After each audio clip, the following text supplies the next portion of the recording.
दोस्तों नमस्कार, मैं हूं विनीता यादव और आप देख रहे हैं न्यूज़ नशा आदत हर खबर की। बड़ा सवाल यहाँ पर ये निकल के आता है कि इस वक्त हरियाणा की हार को हार माना जाए या फिर आगे की बड़ी एक जीत की तरफ देखा जाए। कांग्रेस इस परिस्थिति में इस वक्त फंसी हुई है।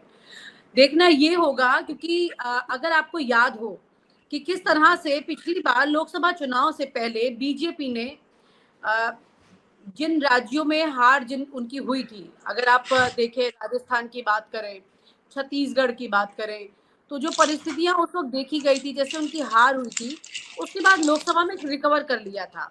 अब ऐसे ही अब इस बार लोकसभा में बीजेपी हारी है, तो अब वो राज्य भी रिकवर करने की कोशिश कर रही है। वहीं पर अगर हम बात करते हैं खास तौर से इस वक्त कांग्रेस को लेकर, तो कांग्रेस की अगर हरियाणा में पूरी जीत नहीं दर्ज हो पाई, बावजूद इसके कि उनका वोट शेयर बढ़ गया है, बीजेपी से ज्यादा है, फिर भी उनकी अगर वहां पर उन्हें सत्ता की कुर्सी नहीं मिली है, तो ऐसे में महाराष्ट्र की लड़ाई को आप किस तरह देखते हैं? क्या ये एक मजबूत लड़ाई होने जा रही है या फिर पहले ही जो लोग कांग्रेस को पसंद करते हैं या कांग्रेस के शुभचिंतक हैं उन्होंने हार मान ली है, या फिर इसका दूसरा एक पहलू है सिक्के का, वो ये है कि महाराष्ट्र के चुनाव से पहले हरियाणा ने इन्हें झकझोर कर रख दिया है और अब की बार महाराष्ट्र में ये नहीं चूके, इस बात को लेकर विपक्ष के तमाम दल जो हैं वो अलर्ट हो गए हैं। चर्चाएं सोशल मीडिया पर हो रही है कि कैसे आपकी सोशल मीडिया पर ये बात आने लगी है कि तमाम जो दल हैं वो अपनी अपनी स्टेट को ध्यान में रखें और दिल बड़ा करें और गठबंधन को मजबूत करें। हमारे साथ राजीव जी इस वक्त चर्चा में जुड़ चुके हैं। राजीव जी के साथ इस चर्चा को आगे बढ़ाएंगे। सर, जो मैंने अभी कहा उसको आप कैसे देखते हैं? क्या वाकई में इस तरह की परिस्थिति और इस बिसात पर चलेगी कांग्रेस? देखिए, ये महाराष्ट्र का चुनाव जो है, इसके कई एंगल से इनको आपको देखना होगा। देखिए, एक एक तरफ तो आप हरियाणा और महाराष्ट्र को इक्वेट नहीं कर सकते। Apples and oranges can not be equated together. दोनों की परिस्थितियां अलग है, दोनों प्रदेशों की, वो एक चीज है। हाँ, डेफिनेटली ये जो हरियाणा का रिजल्ट आया है, इसका एक साइकोलॉजिकल इम्पैक्ट कह लीजिए, वो जरूर रहेगा, वो एक रहेगा। पर जब हम चैलेंजेस की बात करें तो चैलेंजेस महाराष्ट्र में दोनों ही पार्टियों के लिए उतने ही बड़े हैं, कांग्रेस के लिए भी और बीजेपी के लिए भी, क्योंकि दोनों पार्टीज यहां अलायंस में चुनाव लड़ेंगी, अपने दम पर नहीं लड़ रही हैं। अब जो बीजेपी का चैलेंज है वो ये है कि जो उसके एलाइज हैं, एकनाथ शिंदे और अजीत पवार, क्या इनके साथ क्या उसका गठजोड़ बैठता है, क्योंकि ऑब्वियस है कि हरियाणा में जीत के बाद बीजेपी एक कोशिश करेगी कि डोमिनेंट जो हाथ है वो बीजेपी का रहे इस अलायंस में, टिकटों को लेकर या सीटों को लेकर जो भी रहेगा इनका, उसमें वो कोशिश रहेगी। तो क्या वो ऐसा कर पाती है, एक चीज वो है।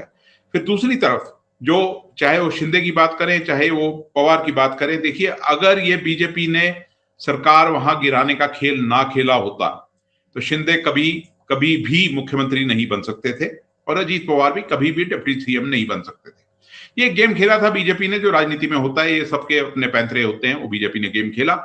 पर अब उनकी महत्वाकांक्षाएं दोनों की बढ़ी हुई हैं और दोनों एक एग्जिस्टेंशियल क्राइसिस भी है दोनों के लिए।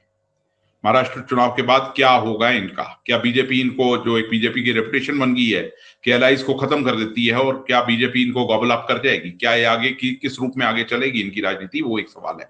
दूसरी तरफ कांग्रेस के लिए भी वही चुनौतियां हैं। कांग्रेस के लिए अब चुनौतियां ये है कि जिस तरह की आवाजें उठ रही हैं उसके एलाइज की तरफ से हरियाणा के बाद, तो डेफिनेटली कांग्रेस को कहीं ना कहीं वो एक बैलेंस बनाना पड़ेगा। हरियाणा कांग्रेस जीत जाती तो शायद कुछ और थोड़ा एक असर्टिव वॉर हो सकती थी, पर अब वैसा नहीं है। और हरियाणा और जो कांग्रेस के अलाइज हैं, खासतौर पर एनसीपी, शरद पवार, इस समय ग्राउंड वर्क सबसे ज्यादा शरद पवार ने किया हुआ है, उसमें कोई दो राय नहीं है, क्योंकि कांग्रेस हाईकमांड ने 2014 के बाद एक तरह से महाराष्ट्र की तरफ ध्यान देना बहुत कम कर दिया है। अब वहां शरद पवार का एक रोल रहेगा सबसे इंपॉर्टेंट। दूसरी तरफ उद्धव ठाकरे वो भी हैं। अब दोनों तरफ से एक प्रेशर ये आ रहा है कांग्रेस पे कि आप सीएम कैंडिडेट को अनाउंस किया जाए। क्या ऐसा होता है, नहीं होता है, ये तो आने वाले दिनों में पता लगेगा। पर दोनों तरफ से चैलेंजेस दोनों साइड की बहुत ज्यादा हैं। अच्छा, जहां तक रहे इश्यूज की बात,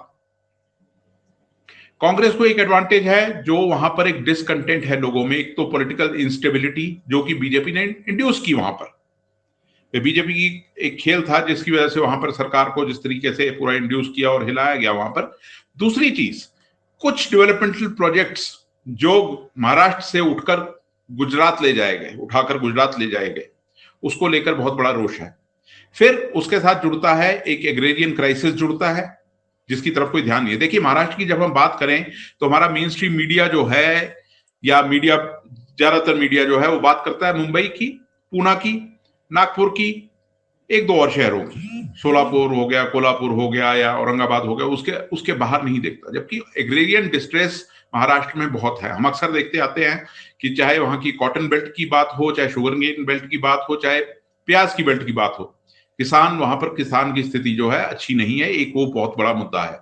उसके साथ साथ भारत के बाकी हिस्सों की तरह महाराष्ट्र में भी इस टाइम एक एम्प्लॉयमेंट का क्राइसिस है। अनएम्प्लॉयमेंट जो है वो काफी बढ़ी हुई है, वो भी एक इशू है। अब बात यह है कि एक महीना लगभग है इन चुनावों को लेकर, किस तरीके से कांग्रेस इस चीज को आगे ले जा सकती है और किस तरीके से बीजेपी की जो सरकार है वहां पर एकनाथ शिंदे की, उसको डिफेंड किया जाता है। अच्छा, कांग्रेस को एक एडवांटेज और है कि बीजेपी की जो लीडर, खासतौर पे देवेंद्र फडणवीस है, उनका एक जो है एक क्रेडिबिलिटी क्राइसिस उनका भी है। वो इतने पॉपुलर नहीं है इस समय।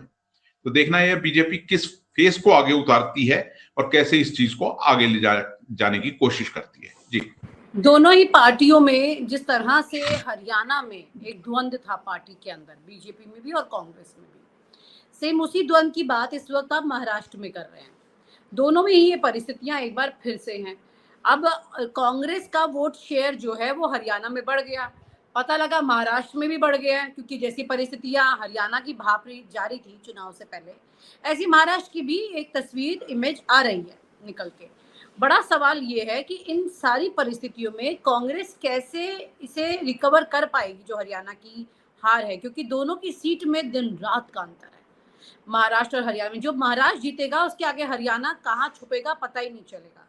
अगर ऐसे में बीजेपी ने महाराष्ट्र में भी इसी तरह की जीत दर्ज की तो वाकई में एक बार फिर से सारी चीजें, ये बहुत बड़ा कवर अप होगा बीजेपी के लिए। महाराष्ट्र जीतने से लोकसभा का भी काफी हद तक कवर अप कर लेगी वो। लेकिन अगर वो हार गई और कांग्रेस जीत गई तो हरियाणा कहीं अपने आप नहीं दिखेगा।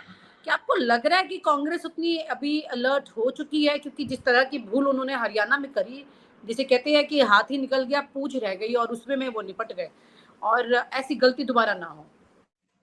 देखिए, बीजेपी की इस समय पूरी कोशिश ये है कि लोगों तक एक मैसेज ये जाए कि लोकसभा चुनाव एक अपवाद था, एक एबरेशन था, अदरवाइज बीजेपी को कोई रोकने वाला नहीं है।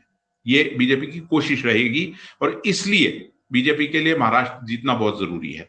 हम पिछले शो में बात कर रहे थे कि हरियाणा में गुड़गांव की इंपॉर्टेंस, वो तो हरियाणा की इंपॉर्टेंस हम समझ रहे थे। इसी तरह मुंबई की इंपॉर्टेंस, मुंबई देश का इकोनॉमिक कैपिटल है, तो डेफिनेटली बीजेपी उस पर काबिज होना चाहेगी, उस प्रदेश को जीतना चाहेगी। बीजेपी की पूरी कोशिश यही है कि नरेंद्र मोदी, अमित शाह की लीडरशिप में वो कोई चुनाव नहीं हार सकती, ये मैसेज देने की। पर कांग्रेस के लिए सबसे महत्वपूर्ण चीज ये है कि क्या वो अपनी कोई सीख लेती है हरियाणा से। बात ये है, कांग्रेस का क्राइसिस इस टाइम ये है कि एक लीडरशिप है, राहुल गांधी अपने दम पर जो कर सकते हैं कर रहे हैं, पर उसके नीचे के जो टायर 2, टायर 3 के जो नेता हैं, उनका क्या रोल है। कांग्रेस के लिए सबसे इंपॉर्टेंट एक ये भी है कि अपनी रणनीति को दोबारा मतलब रीजिग करना। और फिर महाराष्ट्र में जब हम बात कर रहे हैं तो महाराष्ट्र में वो कास्ट इक्वेशंस को ध्यान में रखना, अपने एलाइज को ध्यान में रखना और एक ऐसा तालमेल बनाकर आगे चलना। क्योंकि देखिए, कांग्रेस के पास इस टाइम नैरेटिव है और डेफिनेटली अगर कांग्रेस महाराष्ट्र में अच्छा प्रदर्शन करती है तो आगे के रास्ते खुलेंगे। अगर ऐसा नहीं होता तो फिर वो एक कास्केडिंग इफेक्ट होता है ना, कि हरियाणा और फिर महाराष्ट्र दोनों का, वो फिर बीजेपी को बहुत आगे तक ले जाएगा। तो इसलिए कांग्रेस को इस चुनाव को जो है बिल्कुल ढीला नहीं छोड़ सकती कांग्रेस अपने आप को, और इससे जो भी सीख है हरियाणा से लेने की जरूरी, वो लेना बहुत जरूरी है। और इसमें सबसे इंपॉर्टेंट ये एक चीज है जो हरियाणा में मिसिंग थी। जब आप लोकसभा चुनाव में आप संविधान के मुद्दे पर आगे बढ़े थे, तो महाराष्ट्र में भी हम जाते हैं, खास तौर पर जो कास्ट का जो सेटअप है वहां का, और खास तौर पर वहां जितने असर्टिव वहां पर जो दलित पॉपुलेशन है और जो ट्राइबल पॉपुलेशन है, उस चीज को ध्यान रखते हुए कांग्रेस को अपनी स्ट्रैटेजी वहां पर बनानी होगी। डेफिनेटली बीजेपी भी उस चीज को ध्यान में रखते हुए अपनी स्ट्रैटेजी बनाएगी, उसमें कोई दो राय नहीं है, क्योंकि दोनों जो पक्ष हैं वो अपनी गेम खेलेंगे। पर कांग्रेस के लिए बहुत ज्यादा जरूरी है वहां पर जो कभी एक ट्रेडिशनल वोटर बेस अच्छा था कांग्रेस का, उसको दोबारा रिगेन करना है। जी। लेकिन यहीं पर अगर छोटे दलों की राजनीति को देखें तो वो एक बहुत इम्पोर्टेंट पार्ट है बीजेपी की स्ट्रैटेजी का, जो कि उन्होंने हरियाणा में भी खेला, जो कि छोटे दल खुद तो खत्म कर लेते हैं लेकिन बीजेपी को फायदा पहुंचा जाते हैं। अब इसके पीछे, पर्दे के पीछे की जो कहानी है वो पैसे की है या कुछ और है, ये तो पार्टी आपस में ही जानती है। लेकिन हाँ, काफी हद तक लगती हैं तस्वीरें ऐसी, इसके बगैर कोई अपनी पार्टी को हाशिए पर लेके नहीं जाएगा। बड़ा सवाल ये कि क्या महाराष्ट्र में भी ऐसी छोटे दलों की राजनीति भी बहुत ज्यादा कुछ कट ऑफ के मूड में आ सकती है, जो कि नुकसान पहुंचा सके बड़ा? देखिए, महाराष्ट्र में जब हम बात करें तो महाराष्ट्र का सिनेरियो अलग है। जैसा कि मैंने पहले कहा कि यहाँ दो फोर्सेस हैं जहां पर अलायंस है। तो छोटे दलों की जब हम बात करें, चाहे वो एनसीपी का अजीत पवार फैक्शन है या एकनाथ शिंदे फैक्शन है शिवसेना का, उधर दूसरा फैक्शन जो है आपका उद्धव ठाकरे का है, शरद पवार का है, बाकी लेफ्ट ऑब्वियस है कि अगर इंडिया ब्लॉक की बात होती है तो लेफ्ट उसको लेकर आगे जाएगा। ये भी देखना है कि आम आदमी पार्टी वहां पर क्या करना चाहती है, क्योंकि आम आदमी पार्टी की एस्पिरेशंस इस समय में बिल्कुल बढ़ी हुई हैं। जब से उसको एक नेशनल पार्टी का दर्जा मिला है तो वो अपना नेशनल फुटप्रिंट बढ़ाना चाहती है। अब इसको लेकर जो है आपके जो लार्जर पिक्चर जो इमर्ज होती है, वहां पर ये पार्टी किस तरीके से एक दूसरे को एडजस्ट करती हैं, वो बहुत इंपॉर्टेंट रहेगा। वो कांग्रेस के लिए नहीं, बीजेपी के लिए भी उतना ही इंपॉर्टेंट रहेगा, क्योंकि एकनाथ शिंदे ग्रुप जो है आफ्टर ऑल वो सीएम है, अजीत पवार डिप्टी सीएम वाली जो पोजीशन है, तो वो भी अपना एक जो पाउंड ऑफ फ्लेश है वो मांगेंगे। अच्छा, बाकी छोटी पार्टियों का जो है बीएसपी का इतना वजूद नहीं है वहां पर महाराष्ट्र में।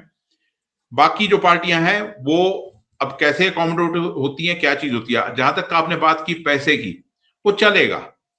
आज बीजेपी एक ऐसी पार्टी है जिसके पास तमाम तरह के रिसोर्सेज हैं, उनका इस्तेमाल करेगी, और क्यों ना करे। रिसोर्सेज होते किस लिए हैं? इसीलिए होते हैं। तो उस चीज को देखते हुए कांग्रेस को अपनी रणनीति बनानी होगी और फिर आगे बढ़ना होगा। समय कम है, कांग्रेस के पास डेफिनेट कुछ एडवांटेजेस हैं जो लोकसभा चुनाव से वहां पर आई। 48 में से 31 seats after all India block ने जीती, वहां पर एक क्लियर कट एडवांटेज है। पर क्या ये एडवांटेज वो ट्रांसलेट कर पाती है आगे सीट्स में? आपने कहा वोट शेयर बढ़ने की बात की। वोट शेयर बढ़ना, देखिए स्टैटिस्टिक्स ऐसी चीज है कि वोट शेयर कागजों में बढ़ रहा है, पर फिर वो किस सीट पे कितना इंपैक्ट कर रहा है और उसका अल्टीमेटली सीट नंबर्स क्या आता है, वो ज्यादा इंपॉर्टेंस रखता है। तो कांग्रेस को उस तरह की स्ट्रैटेजी बनानी होगी अगर उसने बीजेपी को चैलेंज वहां पर करना है, क्योंकि यहां पर मोदी और शाह दोनों अपने तमाम रिसोर्सेज यहां पर, मतलब तमाम अपनी ताकत जो है यहां पर झोंकने वाले हैं, और वो अभी से शुरू हो गए हैं। वही नैरेटिव अर्बन नक्सल और ये सब शुरू हो गया है वहां पर, वो ये चलेगा। अब इसको कितना इफेक्टिवली कांग्रेस काउंटर कर पाती है ग्राउंड पे, वो देखना होगा। जी। लेकिन कुल मिलाकर के मोदी और शाह की जो भी रणनीति हो वो काफी हद तक एक्सपोज हो चुकी है चुनाव जीतने की, और ये बार बार रिपीटेटिवली हो रहा है। बड़ा सवाल है कि कांग्रेस इसे बार बार होने देती क्यों है? देखिए, वो तो डेफिनेटली कांग्रेस के लिए बहुत बड़ा सवाल है, क्यों आप बार बार होने दे रहे हैं और वो क्यों हो रहा है, क्या वजहें हैं उसकी। चाहे आपकी रिलेशंस विद योर एलाइज हैं, वो एक पक्ष है, in fighting with in the party है, आपके अपने लीडर्स की बहुत ज्यादा एक वो जो है एम्बिशंस हैं, वो एक चीज है। फिर विद इन द पार्टी जो बाकी आपके जो पावर ब्रोकर्स हैं जो कब के बैठे हैं कांग्रेस में, उनको डील करना भी तो इस पार्टी के लिए बहुत जरूरी है ना। अक्सर देखने में आता है कि उन लोगों को वहां पर मतलब इंपॉर्टेंट जगह दे दी जाती है जो पावर ब्रोकर्स हैं, वो अपना कहीं और खेल रहे होते हैं किसी और बॉडी में। तो ये चीजें कांग्रेस को समझना बहुत जरूरी है, जितना जल्दी समझेगी उतना अच्छा है। नहीं तो अदरवाइज लोगों में एक परसेप्शन ये भी जा चुकी है कि चाहे कुछ हो, बीजेपी की एक स्ट्रैटेजी लोगों के मन में ऐसा है कि बीजेपी तो वो पार्टी है जिसके लिए your means satisfy the end, कि आप चुनाव जीते आते कैसे भी जीते आप, वो गलत सही कुछ नहीं है। उसके बीच में बाकी चीजें भी है, इलेक्शन कमीशन का अपना क्रेडिबिलिटी क्राइसिस है, बाकी चीजें हैं। तो बहुत चीजें हैं और कांग्रेस को वो सब ध्यान में रखते हुए अपनी स्ट्रैटेजी बनानी होगी अगर महाराष्ट्र में अच्छा प्रदर्शन करना है तो, क्योंकि इसके बाद फिर बाकी चुनाव भी हैं आगे।